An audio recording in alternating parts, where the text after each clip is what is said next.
Okay. Hi guys. Should we start? Yes. Okay, fit.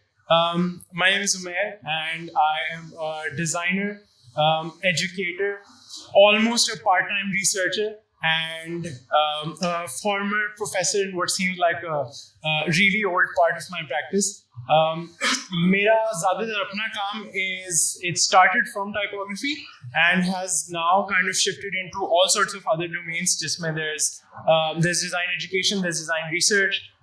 It has a lot to do with designing products and experiences now for a variety of organizations. जैसे worked with the government of Pakistan, the provincial government.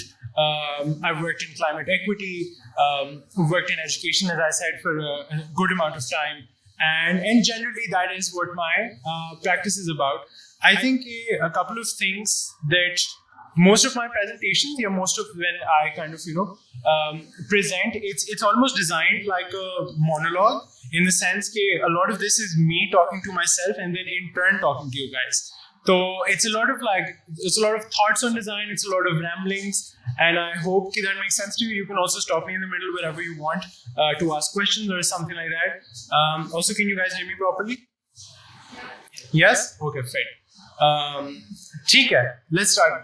आज I'll be talking about the design of visual systems per se, which most of us might understand as branding, brand identities, and what sort of like challenges are there present in this particular domain, and खास तौर पे what of those I think we need to rethink of, which is why I'm calling it designing for dialogue, which is what I think all design should be able to do. But I think all such presentations need to start by looking at some good design. चाहे वो हमारा हो या ना हो, that is besides the point. So I'm going to start by showing you two different sort of works, type-based दोनों. One is by Armin Hoffman. I don't know how many of you are familiar with Armin Hoffman. Anyone? A couple of people. Yes, please. But who is Armin Hoffman? So you mentioned when you want to told us about this work in lectures that have serious work. Yeah, so even if you don't know Armin Hoffman particularly, you have seen this sort of work before. One of the reasons for that is that Armin Hoffman is one of the most foremost designers of an era in typography known as Swiss type, right? And he is one of the foremost people of that era. And so this style then eventually decided what, or at least for the most part, basically implicitly or explicitly decided what design systems would look like for a century at this point, right? आज भी हम a lot of branding work that we see is based off of the grid system or based off of the visual language, which the Swiss type has very clearly identified. Most design systems today look like this. Whether that's fortunate or unfortunate, we can kind of get into that later. This is another one work by Chris Ashworth, who is also a much later practitioner of Swiss design, but this is visually it is based on the same principles, but visually it looks strikingly different. Any ideas as to what those differences are between Chris Ashworth ka kaam, which he's done for a magazine called Monster Children, and Armin Hoffman ka poster, which he did for an art collective in Switzerland? Any ideas what the visual differences are? Sorry? The texture. The textures, yes. It has a more constructivist approach. It has a more constructivist approach, ठीक है. और the first one had more grid to it. This one is less grid. This one is less grid, हाँ, ठीक है, 100%. Any others? And for minimalist, and it feels like brutalist and The previous one? No, this one. This one. Acha. Okay, more maximalist. Yes, 100%. Any others? No. Okay. You've mostly kind of hit the proverbial nail on the head. Hoffman's approach is much more precise, it is much more structured, it is much more, I would say, visually rigid, which is what we understand design systems to be. है ना? For the most part, unfortunately, design systems की खास तौर पे when they're designed, that is how we look at, or that is how we think of design systems. Ashworth की जो approach है, that is much more dynamic. It is much more layered. It is also much more open to interpretation. It is also, it looks visually, if I can go back to it for a second, it looks visually like a conversation also. You know, there's a foreground and there's a background. There are things happening पीछे. Also, this is जो ये वाला काम है, by the way, this is also made in collaboration. So he hasn't made this in isolation. It's also, he's kind of, collaborated with, if I'm not mistaken, one of his children for it, which are some of the scribbles that you're seeing in the background. This style is known as a much later interpretation of Swiss design. This is known as Swiss grit. So it's a lot more gritty, it's a lot more, a lot of the typography that comes out of the UK post-grunge era. So this is what kind of that looks like. ये contrast matter क्यों करता है, and why is this important for what we are about to discuss? So that is the first question that I would ask you to hold on to for a bit. The second question that I would ask you to hold on to is what does it essentially, जो ये contrast, what does it reveal about the way we design systems, है ना? Again, design systems being कि जब whenever let's say design systems is बहुत all-encompassing term है. It's the way that things look and feel basically. If you kind of strip it down to its basic, it's the way things look and feel. It's the way they're supposed to perform. It's the way they're supposed to interact with the public per se. And so these are two questions that I want you to hold on to for a bit, because I will get to them later, and I will get to why these questions are important a bit later. Any questions so far? No? Okay, great. I will do a very small sort of dive into history right now, because I think the historical context is important यहाँ पे. Here's a diagram of ancient brand marks from the Texas State Historical Association. Do you know what the term branding essentially comes from? Like उसकी history क्या है? No one? Besides putting a brand on cows?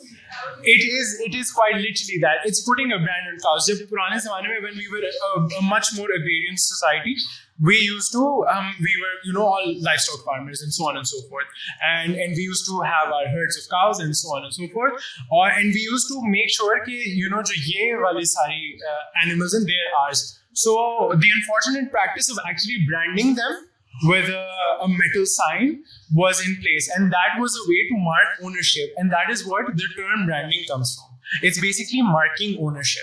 So this is like this is where the history of branding comes from.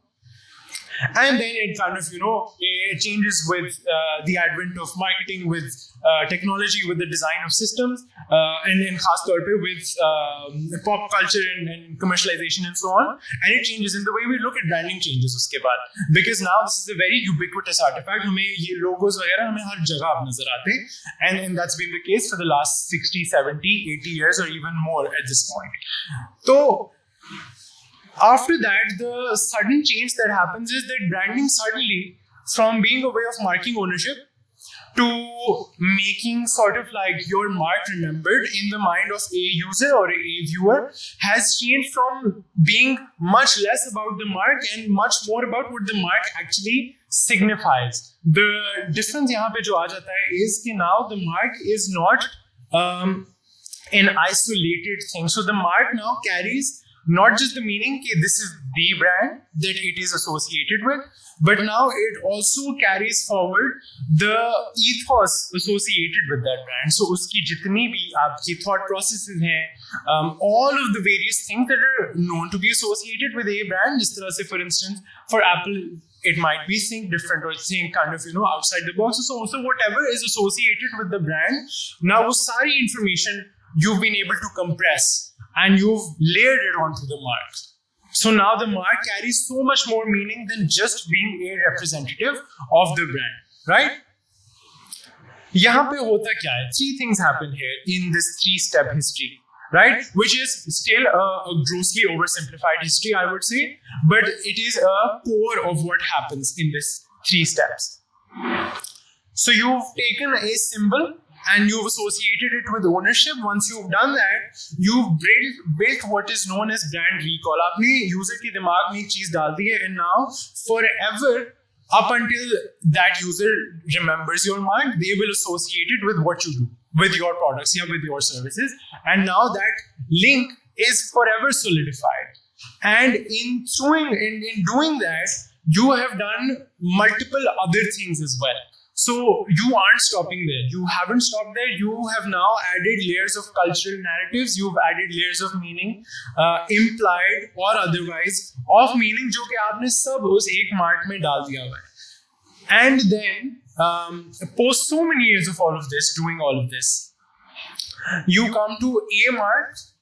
And a mark is not just a mark anymore. It is a signifier of so many other things. But now, मेरे ख्याल से the tension that design is dealing with for the most part is that design systems have become so much more than just ways of representing yourself. है ना? Thank you. It is so many different ways of not just representing yourself, but in how all of your visual artifacts are now also operating across all of your diverse products and services that are out there in the world for people to use. So it's something as simple as a mark, but also something as complex as what this screen is. Based on what I've shown, do you guys have any idea what this might be?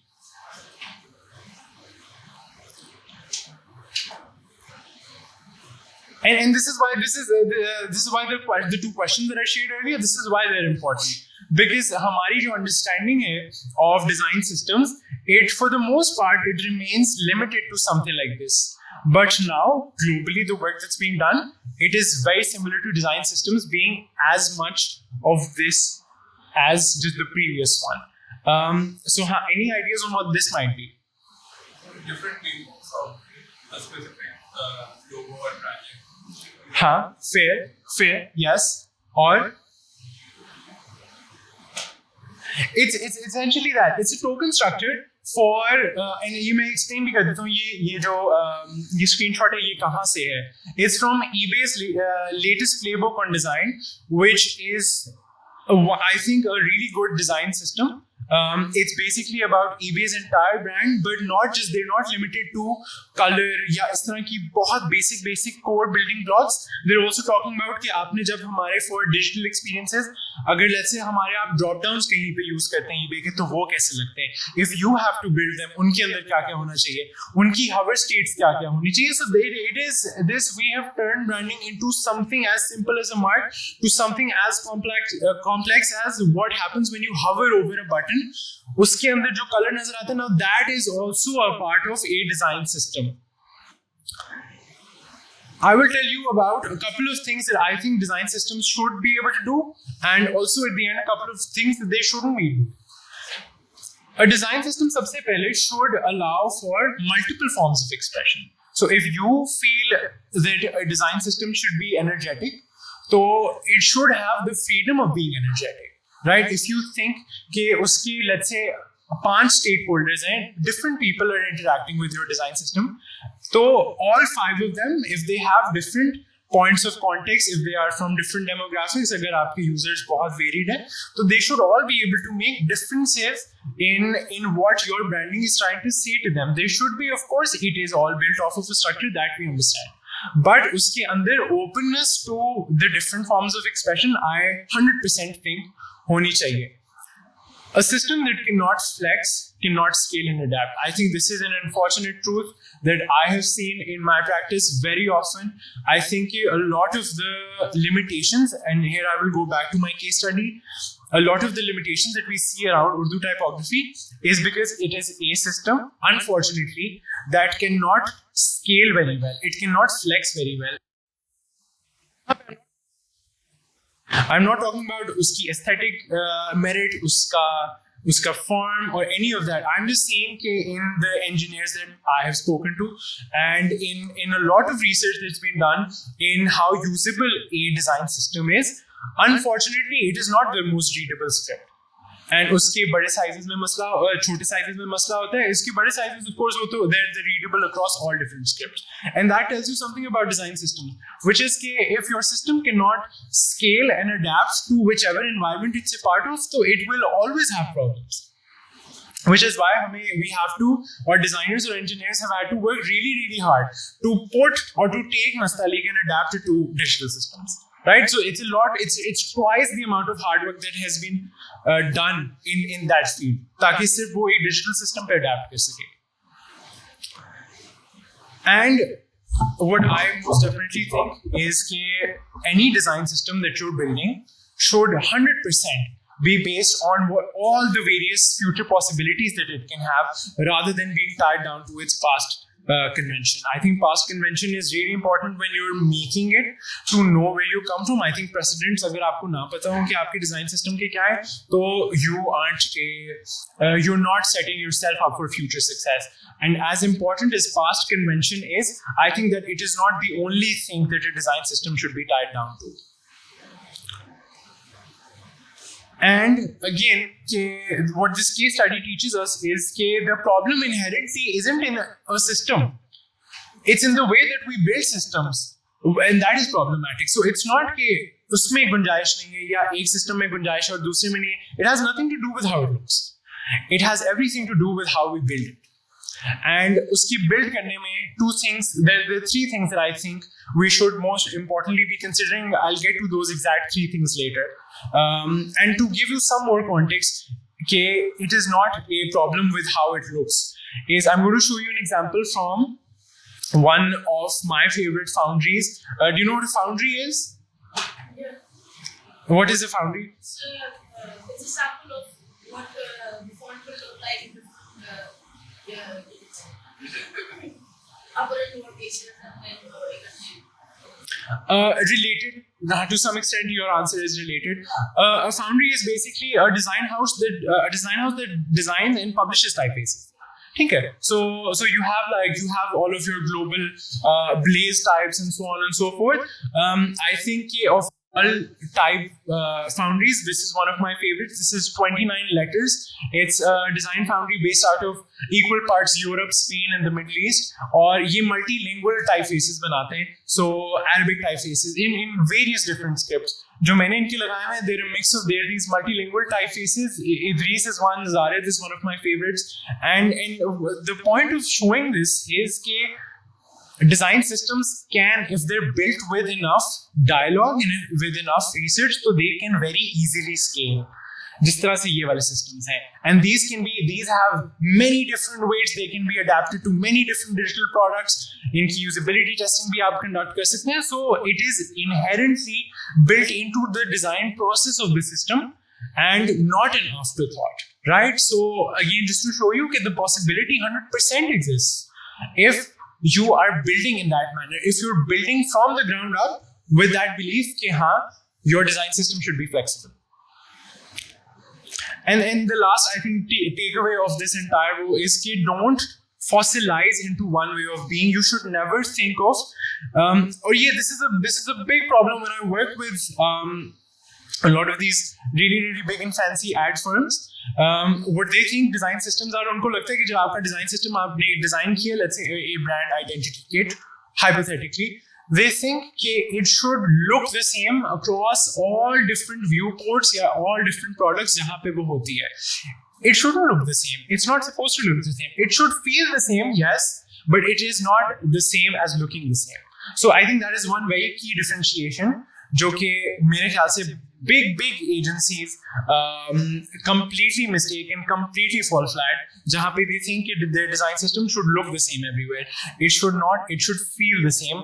It is the essential feeling that should be conveyed through a identity or through a system, and not if it's like if I'm designing a card or if I'm designing a billboard, they should both look the same. That's not feasible, and it's not good design if they both look the same.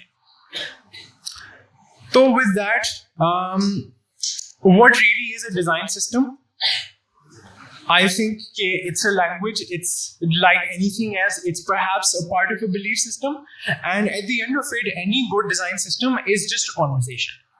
For the most part, it is a visual conversation, जिसकी वजह से we think of it visually. But at the end of the day, it is a conversation that we have between the different stakeholders जो आपके design system के साथ interact करते हैं. Whether those are your stakeholders or your users or technology. A lot of our design systems interact with technology so often, and whether it's an audience. So I think if you understand it not as a visual set of guidelines, but more as a conversation, as a system, as a dialogue that you share across stakeholders, I think you will be setting yourself up for a lot of success. And what should a design system look like at the end of the day? It really doesn't matter what it looks like. As long as you are building it on a certain set of principles, I think it absolutely, when I kind of work in the design system side of things, it is secondary to me what it looks like, and it is primary to me वो किन belief systems पे built है और वो किन processes के through built है. And so I'm going to share that process with you. It's almost like a very brief sort of manifesto of sorts, almost like a belief system. But I think any good design system should be built on three things. One, it should be as evolving as we are. Because just now say we don't fossilize into one way of being, and I'm sure you don't either. Aapki aaj, I'm assuming you're all creatives, even if you're not, whatever field you're a part of, aapki aaj ek practice hai aur kal aapki shayad dusri practice ho, or maybe next year your practice is something entirely different. So just the way that you don't put yourself in a box and you aren't fossilizing into one way of being, your system shouldn't either, because your system interacts with all of those other people who aren't fossilizing into one way of being either. I think it should be conversational. I think any system that is built without dialogue, without conversation, without an equal involvement of all stakeholders, I think that's not a good design system to build with. I think you're designing for failure if you're not conversing enough, right? And I think it should be adaptable. I think any design system is a system that operates as a part of a context. And I think if you're ignoring context of geography, context of space, time, whatever your context might be, context of technology, I think if you're ignoring context, so then again, that is a very quick way to get nowhere, according to me at least. So, based on this, I think there are a couple of things that you can perhaps read, and I can read these out for you as well. But based on these three belief systems जो मैंने अभी पहले share किए हैं, I think this is almost like a checklist of what you can go through if you are designing a system. And it has absolutely nothing to do with how the system looks, but everything to do with what stems as a part of those three things of flexibility, of being conversational, of being adaptable, which I think you should be able to do. I think a rigid system, a system which is too constrained through its own guidelines, is a fragile system to begin with. Because if a system does not allow room for growth, then I think, as I said earlier, it is most definitely setting itself up for failure. I think it has to be flexible, and it should allow for constraints and fluidity both. I think that is one very crucial thing, is that on any given day, it should have the room to be able to do both. I'm not arguing for either. I'm not saying कि वो उसको आप पूरी flexible बना दे. I'm not saying कि उसको पूरा constraint से भर दे. What I am saying is कि give yourself enough room to be able to adapt to your context. I think a system must consider who speaks, who listens, and how meaning is made. Your design system is meant to be tested in hypothetically rural Sindh. And if you aren't speaking to those people that you're designing for, so then what are you designing for really? Are you designing just a coat of paint? Are you designing for aesthetics? If you are, so then there is your answer as to why your design system might not be successful, right? Because you aren't actually conversing with who is making that meaning from your system. And I think based on just adding on to the point of voices, I think it is a system where multiple voices can be heard, or multiple voices can coexist, right? And I think all systems should welcome critique and change, and which is what the last entire row I think is about. When you do design your system, so you make sure it responds to its various different technological, cultural realities. It responds to the behaviors of your users, their needs. I think it should 100% be built in a way that when the time comes, your system should very easily fade into the back and very easily allow for a new system to be built over it, right? So you should always, mere khayal se, design for a time, or at least keep that in mind that there will come a day when your system is obsolete, and when it is obsolete, it should lay at least the framework for a good next system to be built off of, right? And that is it. That is me. I design systems for a living, and I, as a part of like my other work, I lead brand and visual for Ideate Innovation. We're a human-centered research and design firm. I am also a former assistant professor of design at SWAT BNU. And yeah, if you want to speak about any of these other things, we can connect over. You can see my work on Instagram, or we can connect over LinkedIn as well. But yeah, that's it for me. Thank you, guys. Yeah. Any questions? Yes. Is it audience? Yeah, actually, it's the person behind you, but then you can also.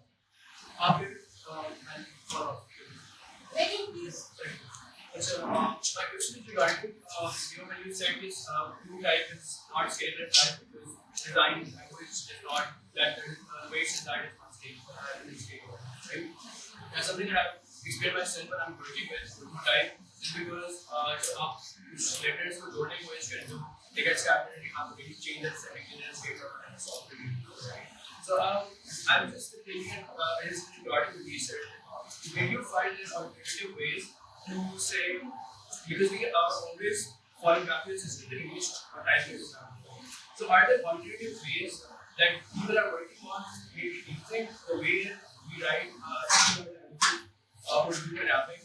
Because अगर आप उसको उस पुराने system fit नहीं कर English वाले, they have like infinite amounts of different permutations of how to write letters. That's a really nice question, man. I'll answer it in two sort of. I'll answer it for Arabic first, and then in context, I'll answer it for Urdu. I think in usse bhi pehle, I will actually contextualize what you're saying in a way that it's helpful for everyone else to understand as well. Think of it like this. Latin type, English typography, we think of as a very all-encompassing system. है ना? Think of it this way.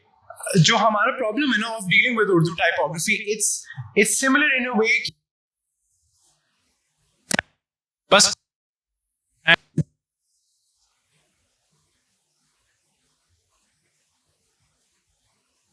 you only have one design system to fall back on.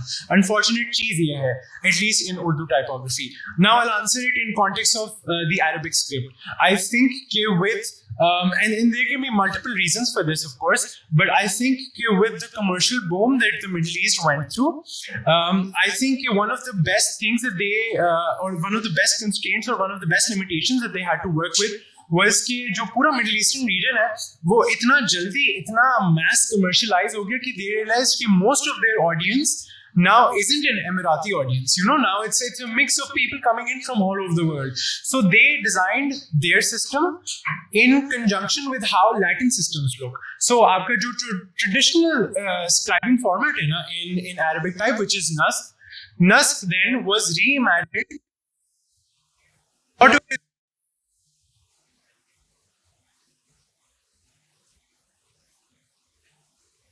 मेरे ख्याल से to being a design system जिसके अंदर multiple typefaces could exist. So I think that Arabic has done it very successfully. I think one of the reasons why we haven't been able to do it successfully is because of a lot of there isn't enough time that we can delve into those reasons. There are political reasons, there are a myriad of reasons why we haven't been able to. But to answer your question, I think एक जो बहुत अच्छी चीज हुई है is that we have found, because of again operating systems जिस तरह से Android है या iOS है, because a lot of them default to a really good looking, a really simplified version of Nasq. तो आई थिंक कि वहाँ से हमारी काफ़ी क्या नाम है limitations of at least reading Urdu in system in digital system वो लिफ्ट हो गई हुई है. This really good researcher and a friend of mine, Zira Kamath, he does excellent work under his initiative called Matan Saaz, and you should most definitely check it out. It's about transferring Mustalik onto digital systems. And yeah, I hope that answers your question. Yes. Just to add on to that, I teach design seminar and got some of my typography के अंदर design seminar के अंदर मैंने अपने students को जब ये typography सिखाई थी Arabic typography, तो उसके अंदर I asked them to bring all types of Arabic typography to class. और उसके अंदर then we sat down, we looked at it और हमने देखा कि कैसे आप जो है वो फॉन्ट से पहचान सकते हैं कि एक चीज़ किधर पैकेज हुई थी. सो आप यू कैन टेल कि ये चीज़ मिडल ईस्ट में हुई है, मिडल ईस्ट में भी किधर हुई है, और ये कि साउथ अफ्रीका में हुई है कि, और वही बात है कि पाकिस्तान के अंदर जहाँ पर हमारे पास जो है वो जैसे शान मसाला जात वगैरह इस तरह के जितने प्रोडक्ट्स जो यहाँ पर पैकेज होते हैं, यहीं पर डिज़ाइन होते हैं, वहाँ पर जो है वो again we had all the Nastaliq, और फिर जो है we had all these newer fonts when it came to Middle East and all that. और उसके अंदर हमने फिर जो था वो परसेप्शंस के ऊपर काफ़ी हमारी लंबी डिस्कशन गई थी कि हाउ वी कैन नॉट क्या कहते हैं, अगर वही चीज़ उर्दू में अगर हम जो है वो किसी वही नस्ब या तालीक या उसके अंदर जो है वो मुहक्कक में या जो है मगरिबी में जो है वो हम वही चीज़ लिख दें, तो people will not be able to क्या कहते हैं रिकग्नाइज इट एज उर्दू. वो जो है वो पढ़े बगैर जो है उसको अरबी समझेंगे. सो वो चीज़ें भी जो थी वो हम लोगों ने फिर बात की. और फिर ये कि since I work at the university of Gujarat, तो ये कि वहाँ पे हर रोज़ जो है वो students they travel from different cities every day as day scholars, तो they go through a lot of this signage on highways and all that, और ये कि नए पुराने एरियाज़ में से गुजर के जाते हैं. तो वो वही बात कर रहे थे कि किस तरह से we are related to certain signage. एक 1980s की साइनेज और थी, और ये क्या कहते हैं 90s की साइनेज और है, और 2000s की साइनेज और है, and how we are gradually shifting towards newer fonts and more cleaner fonts. So वही जो थी वो I think that just adds to the conversation instead of just asking a question there. 100%. I agree with you कि any type system is a very good representative of, or it should be a very good representative of the time or space or geography जहाँ से वो based है. And I think the more systems that we have which can do that, so it adds to the voices of that area. So I think that your comment holds very true, mere ख्याल है. Yes. Thank you, Umair, for taking us through your journey and also explaining those key concepts. You just mentioned one thing one thing that a lot of agencies and all get wrong is that brands, they shouldn't look same, they should feel same, right? And I've just been thinking about what you said. If you can just give me like an example of what are your benchmark brands that operate in that sphere where they're not similar looking, but they feel very similar in their communication. So it's just a point which kind of struck in my mind. I think that's a really insightful question क्योंकि there are most definitely global benchmarks मेरा ख्याल है.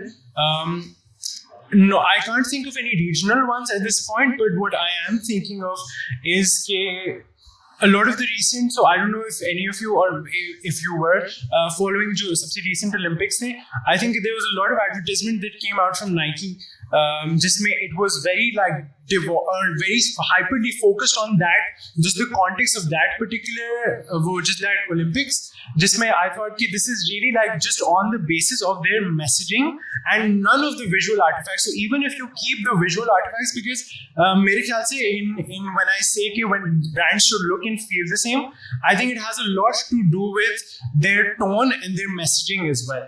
And their imagery as well. So I think that is one good example. But uske alawa, I would say there are two, I wouldn't say brands, but I would say firms that do a lot of good work jinke andar you can see a lot of this what I'm talking about. I think one is Studio Koto. Studio Koto is a really good identity firm, और वो one of their recent projects has been, I think, जो उन्होंने WhatsApp की rebranding की है. I'm sure if you've kind of, you've been seeing WhatsApp over the last 2 years or so, उसकी tone, उसकी messaging, उसकी stories जो अब आती हैं, I think there's been a very drastic change in their strategy. I think WhatsApp is a really good example of that. So Studio Koto, I would say one as a slightly smaller niche studio that really focuses on, it shouldn't look the same, but it should feel the same. And another one on a slightly bigger scale is Landor. I think Landor does excellent work, and I think it is still equal parts, of course, as vibrant and as commercial, but it also really hyperly focuses on your brand should feel the same regardless of where it is going. So 2 firms perhaps would be Koto and Landor, mere khayal se. Yes. Okay, we're done. Any other questions? You should email or you should reach out over LinkedIn. But it was great talking to you guys. And thank you so much.